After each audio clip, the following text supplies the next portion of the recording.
It's not just the busiest shopping season. For scammers and fraudsters, it's easily the busiest scamming season too. For many of us, the holidays are the season when a lot of shopping is done in a very short amount of time, and we are usually in a hurry. The whole year has been leading up to this moment. There's an extended network of family, friends, and colleagues spread out across the nation. There's a ton of shopping to do, and we've got to win this game without breaking the bank. To the internet, beware, the hunt for the ultimate deal can be a perilous path. If you're an elite online shopper, you know there are deals to be found beyond the major online retailers. Niche websites and digital auction trading marketplaces hold the promise of finding the perfect gift at dramatic discounts. Why would anyone hesitate to take advantage of the opportunities to save big? One good reason is that scammers and fraudsters are major league shoppers too. They know the hot items in demand. They know what a great price looks like. They know which websites have policies that they can exploit, and they know how to use social engineering to tempt buyers to sidestep safety measures. Need another good reason to hesitate? The FBI reports that this is the season when scammers are at their boldest and most creative. According to their 2022 crime report, the holidays are peak time for non-delivery and non-payment scams on the internet, costing consumers a reported $337 million in 2021. Non-delivery, Steve and the sketchy website.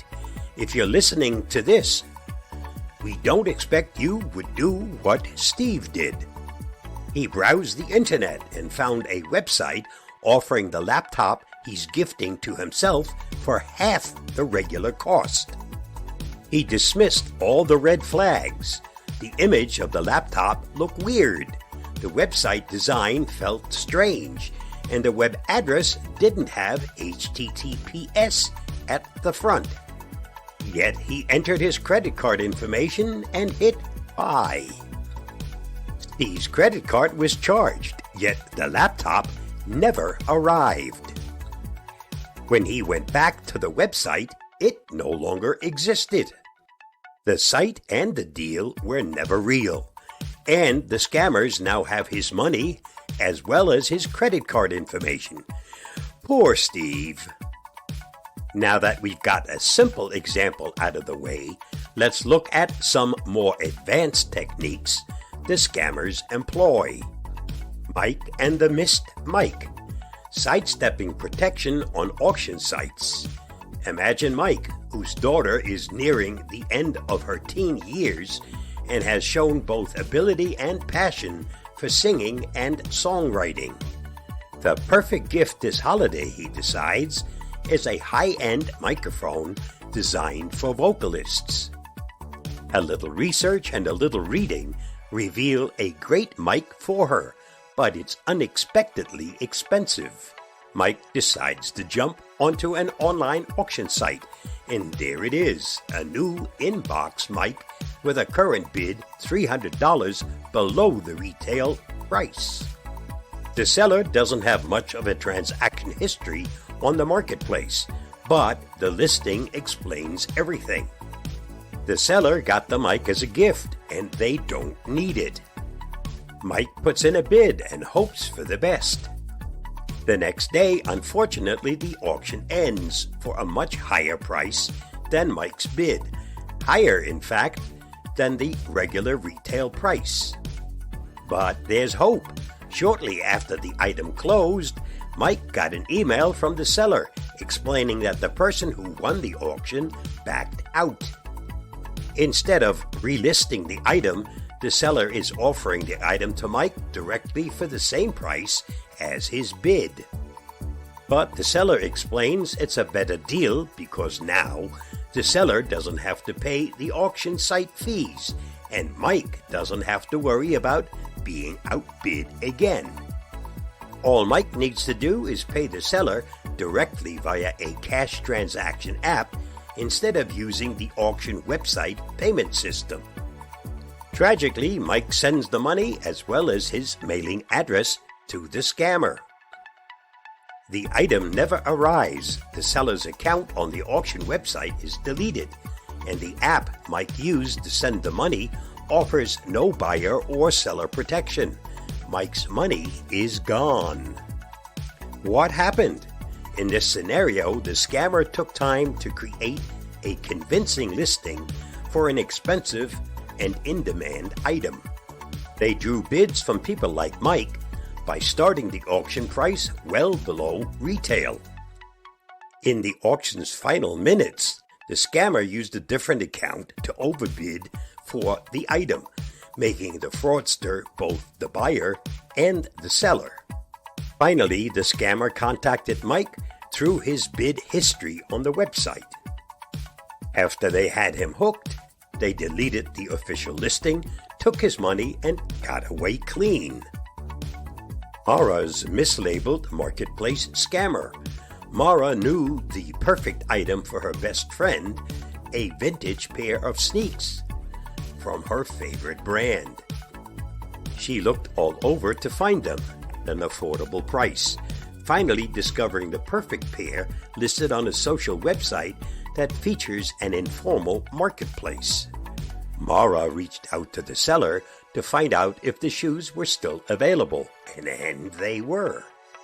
After chatting back and forth about their condition, negotiating on the price, and settling on how to pay, they had a tentative deal. Mara would pay the seller through a reputable money transfer site that provides protection to buyers and sellers. When she paid, she would list the payment under goods and services, meaning her money would be held in escrow until the seller shipped the item. That's the pro move, Mara. After entering the payment, Mara saw an email in her inbox with the subject line, "Your shipping label has been created." The next day, she glanced another email with the subject, "Your item has been shipped." Trusting the email and the process, Mara didn't read the update very carefully. Since the item was marked shipped, the money Mara paid was released to the seller. Now, she only needed to wait for the package to arrive, and then it happened. A few days later, Mara received a new email from the shipping company with the subject line, "Delivery Exception." Opening the email, the scam became clearer. Then it happened. The shipping label that Mara hadn't checked closely had the wrong name and the wrong house number. When the item was shipped, the seller marked that a signature was required or the package had to be returned. Mara's money and the item, if it was ever real, went back to the seller or scammer. This is a complex non-delivery scam that can more easily be avoided by ensuring the payment terms are always clear and checking shipping information carefully. Remember that the holiday shopping season means both real deals and fraudsters will be out in full force. You can potentially save yourself a little heartache by exercising caution and healthy skepticism. Keep these cases of non-delivery scams in mind and share them with your favorite professional gifter before jumping online to find the perfect deal. My thanks to Emma McGowan for her article on this topic.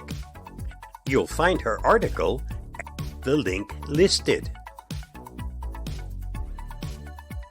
Stay safe, stay secure, and remember this advice when shopping for your holiday and other gifts.